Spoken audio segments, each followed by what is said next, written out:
नमस्कार। मैं रेखा धीमान एक नई कहानी के साथ आपके सामने प्रस्तुत हुई हूँ। कहानियाँ पढ़ना और फिर सुनाना मुझे बहुत अच्छा लगता है, और कहानियाँ वह है जिसमें लोगों को कोई शिक्षा प्राप्त हो। तो आज मैं कहानी आपको सुनाऊंगी। उसका नाम है बेंजी का बड़ा दिन। हम ज़्यादातर किसी की सहायता करते हैं, ज़्यादातर, सब लोगों के लिए नहीं बोलूँगी, ज़्यादातर किसी की सहायता करते हैं तो फिर हम उम्मीद करते हैं कि हमें भी कुछ उसके बदले में कोई अच्छा फल मिलेगा। परंतु इस कहानी में, और वैसे भी अगर ज़िंदगी में सोचा जाए कि अगर हम निस्वार्थ भाव से किसी की सहायता करें, वो अपने दिल को बहुत सुकून देता है और आने वाले समय में कहीं ना कहीं उसका अच्छा फल ही मिलता है। हो सकता है एकदम से न मिले, पर ये मुझे पक्का विश्वास है कि उसका अच्छा फल हमें मिलता ही है। तो इसमें भी यही कहानी कुछ इस तरह से समझाने की कोशिश की गई है कि अच्छे कार्य करते रहना चाहिए, ताकि हमें जो हमारे ऊपर वाला है वो उसके लिए अच्छा सोचे। तो ये कहानी मैं सुनाने जा रही हूँ, बेंजी का बड़ा दिन। बड़े दिन की पूर्व संध्या थी। गलियाँ और बाजार परियों की नगरी जैसे सजे हुए थे।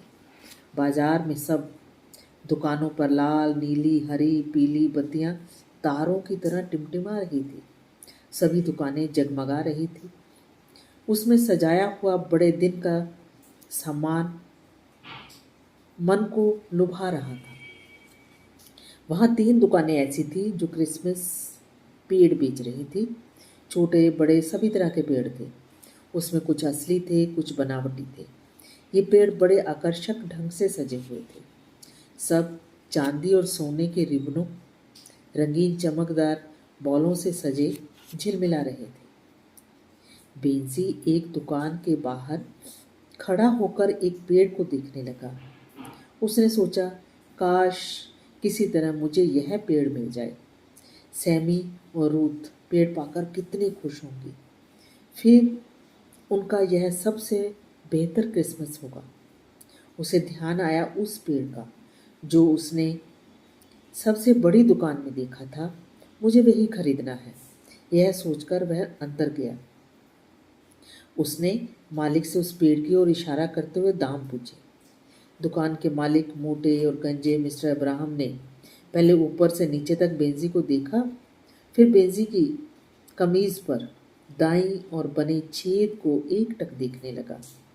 उस पर पड़ती दुकानदार की नज़र बेंजी से छिपी नहीं रह सकी। उसने अपने दोनों हाथ कुछ इस मुद्रा में उठाए कि दाएं हाथ के नीचे वह छेद दब गया। वैसे भी उसने सोचा, मेरे पास पूरे 28 रुपये हैं, इससे क्या फ़र्क पड़ता है कि मेरी कमीज में एक छेद है। यह 35 रुपये का है, क्या तुम खरीदना चाहते हो? दुकानदार के मुंह से यह बात सुनकर बेंजी का सारा विश्वास छिन्न भिन्न हो गया। उसे यह एहसास हो गया था कि जो पेड़ उसे इतना पसंद आया है, उसे वह खरीद नहीं सकता है। ये 28 रुपये जो उसने पूरे सप्ताह नुक्कड़ के ढाबे पर कठिन परिश्रम करके कमाए थे, वे काफ़ी नहीं थे। उसने घंटों तक सैकड़ों ग्राहकों को भाग भाग कर भोजन परोसा था। वह अपनी छोटी बहनों सैमी और रूथ के लिए पेड़ खरीदना चाहता था। वह तो समझ रहा था कि पेड़ 25 रुपये में ही आ जाएगा, बाकी 3 रुपये उसे और सजाने के काम आएंगे। क्या कह रहे हैं मिस्टर अब्राहम? पिछली बार तो यह केवल 25 रुपये का ही था। बेंजी ने झिझकते हुए कहा। जरूर था, पिछले साल 25 रुपये का ही था, पर तुम्हें मालूम है ना, तब से अब तक महंगाई कितनी बढ़ गई है। मेरी दुकान में कोई सा भी पेड़ 35 से कम नहीं है। मिस्टर अब्राहम ने बेरुखी से कहा और पूछा, जल्दी बोलो, तुम्हें लेना है या नहीं? दुकानदार की बात सुनकर बेंजी का चेहरा शर्म से लाल हो गया। कितना कठोर आदमी है, सोचते हुए वह खिन्न मन से बाहर आया। अपनी परेशानी में दरवाजे के पास रखी रेत की बाल्टी से भी टकराते टकराते बचा। जब दुकान के में लोग उसके सारे पेड़ खरीद रहे हैं, तब ऐसे में दुकानदार भला उसकी क्या परवाह करेगा। दुकान में भीड़ थी। माता पिता और बच्चे आपस में चिल्लाकर बात कर रहे थे कि कौन सा पेड़ पसंद है। अब मैं कहाँ से बाकी के 7 रुपए लाऊं, बेंजी ने सोचा।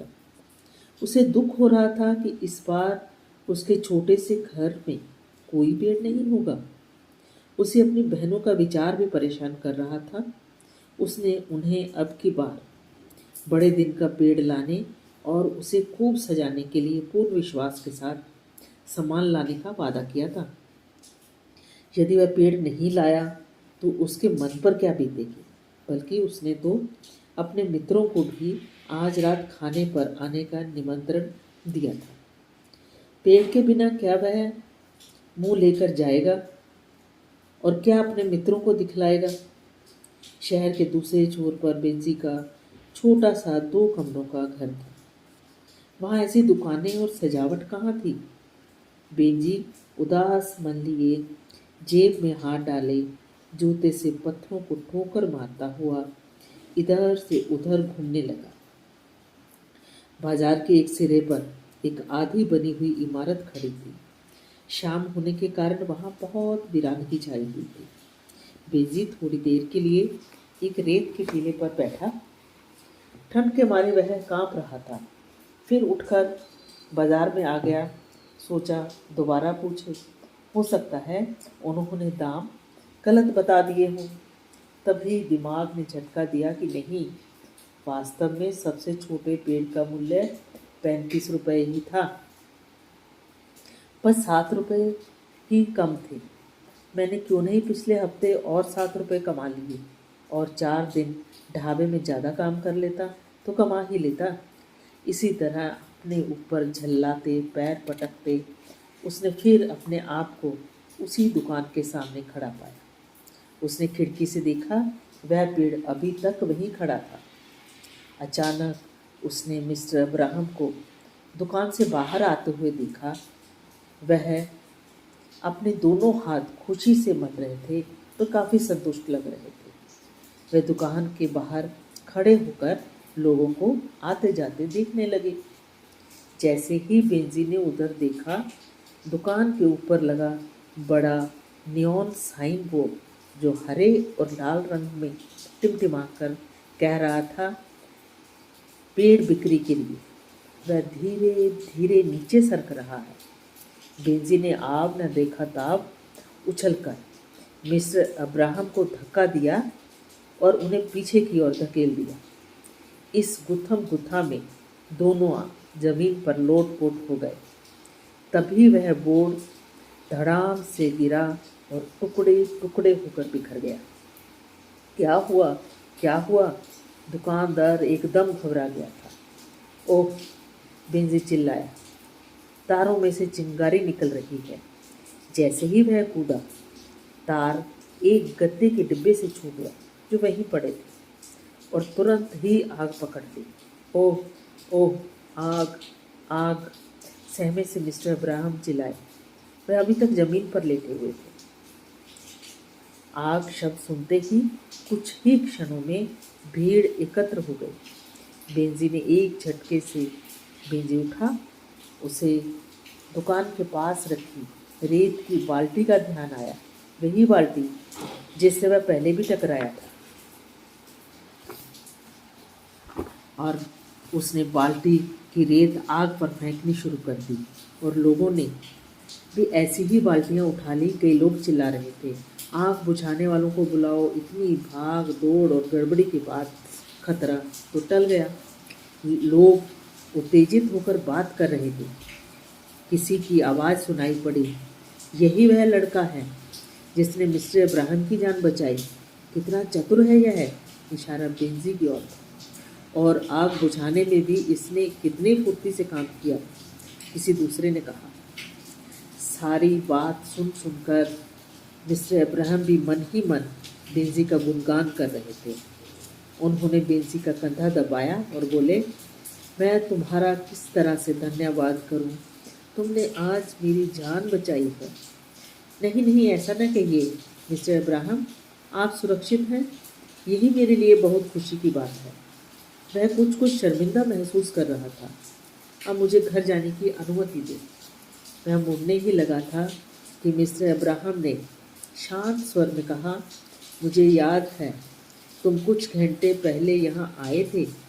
जो पेड़ बेंजी लेना चाहता था उसी की ओर इशारा करते हुए उन्होंने पूछा, तुम यही पेड़ लेना चाहते थे ना? बेंजी चुप था। मैं तुम्हें यह पेड़ उपहार स्वरूप देना चाहता हूँ। देखो, इसे स्वीकार कर लो, इससे मुझे बहुत खुशी होगी। बेंजी को अपने कानों पर विश्वास नहीं हो रहा था।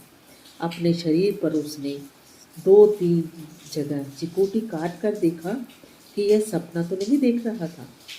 उसकी आंखों में चमक आ गई। धन्यवाद सर, पर आपको यह पैसे अवश्य लेने पड़ेंगे और बाकी पैसे मैं कुछ दिनों में ही चुका दूंगा। नहीं नहीं, पैसे की बात करके तो मुझे शर्मिंदा मत करो, मिस्टर अब्राहम ने कहा। मैं तुम्हें इसे उपहार के रूप में देना चाहता हूँ। मैं जानता हूँ मेरी जान बचाने के बदले यह कुछ भी नहीं है, पर क्योंकि तुम्हें यह पसंद आया था इसलिए। कहते कहते वह रुक गए। धन्यवाद सर, मेरी छोटी बहनें बहुत खुश होंगी। मैंने उनको आज रात पेड़ लाकर देने का वायदा किया था। तब तो अवश्य ही तो उन्हें निराश नहीं करना चाहिए, मिस्टर अब्राहम ने मुस्कुराते हुए कहा। 1 मिनट रुको, कहते हुए वे अपनी दुकान के पीछे बने एक छोटे से कमरे में गायब हो गए।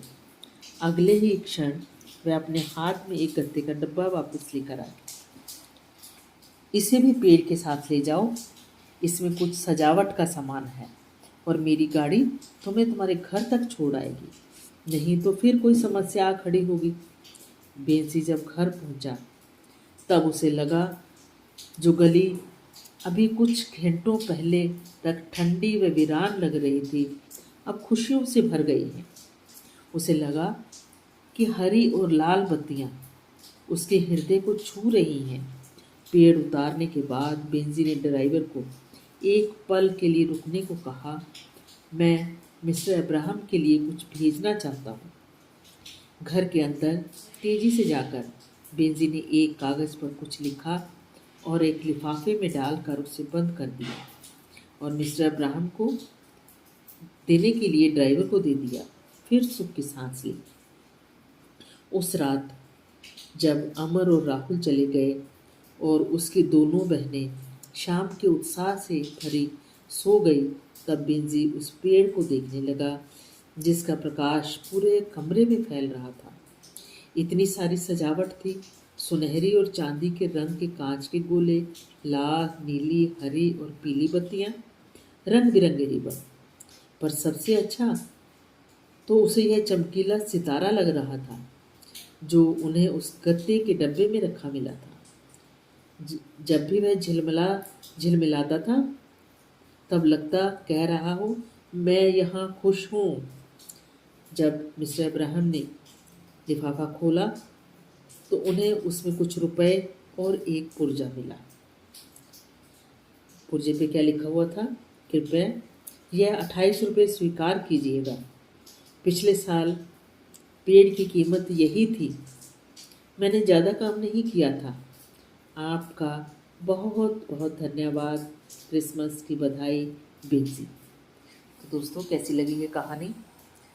कहानी भी अच्छी है और काफ़ी शिक्षा भी देके जा रही है कि निस्वार्थ भाव से किसी की कोई सहायता करो, और जो दिल से अच्छा होता है वही वो दूसरे की सहायता ऐसी निस्वार्थ भाव से कर सकता है। अन्यथा जो कुटिल व्यक्ति के मन में कभी भी किसी की सहायता करने का विचार भी नहीं आएगा। पर मैं सबसे उम्मीद करती हूँ कि आप अपने आप को ऐसा व्यक्ति बनाइए कि जो मन से दूसरों की सहायता के लिए हर समय तत्पर रहे। धन्यवाद। मेरे इस चैनल को सब्सक्राइब करना और कमेंट बॉक्स में अपने विचार अवश्य लिखना। बाय बाय, धन्यवाद।